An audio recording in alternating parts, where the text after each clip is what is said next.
Lately, I've been quite beguiled by the power dynamics that I've been witnessing in my groups. And I find it fascinating how, as individual members of the group, we sometimes give away our own power to one or two members in the room. And even if it means that our learning will get impacted, the task of the group will get impacted, I am amazed at this backbending and giving away of our own autonomy that I sometimes witness in my groups. And there's a couple of instances that are popping in my head as I'm conversing with you about this issue. And I remember this group that I've been facilitating, and there's this senior white woman who's probably 75-year-old in age, and she had this tendency of constantly telling the group members that she doesn't feel safe, especially when group members confront her. And she would constantly have this demanding energy wherein she would tell people exactly how they should talk to her and the kind of words they should use with her. And initially, while the younger members in the room experienced rebellion towards her and they were defying her demands and expressing their anger, but then what I saw happening in the group was really uncanny. Two of the most beloved male members of the group, who also happened to be senior in age, they kind of started standing up for this woman, and she also kept addressing them as her protectors. And over a period of time, I saw that if anybody dared to confront this senior woman, including me, these two male members would come to rescue her. And over a period of time, the younger members who were initially defying and rebelling, they also started withdrawing and shrinking, and I saw them trying really hard to win the approval of this woman, and they were becoming what she wanted them to become. And similarly, I saw another group of mine where this dashing, dynamic, a very charming white male member would often break in this outrage, and the rest of the group members would get into assuaging him, soothing him. They would even express their discomfort with his anger, but nobody ever held him accountable for his anger.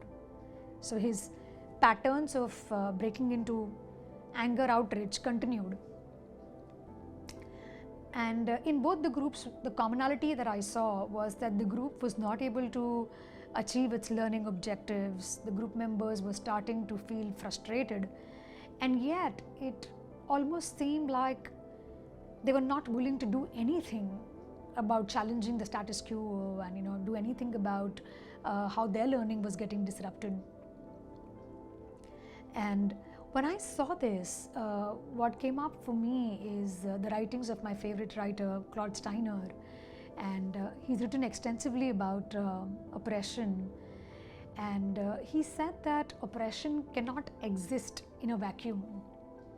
He said that oppression is often accompanied by mystification, and by mystification he really meant deception and gaslighting, wherein he stated that when there are certain members in a group or a community, and when they're engaging in oppressive practices towards other downtrodden members, there's a kind of a gaslighting and a mystification and a deception that what is seen as wrong is actually not wrong, or the oppressive practices are really not happening.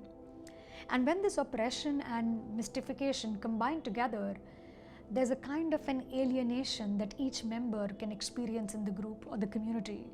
And this alienation is basically losing our capacity to experience joy, losing our capacity to experience love and connect with the other person, and also lose our capacity to think for ourselves.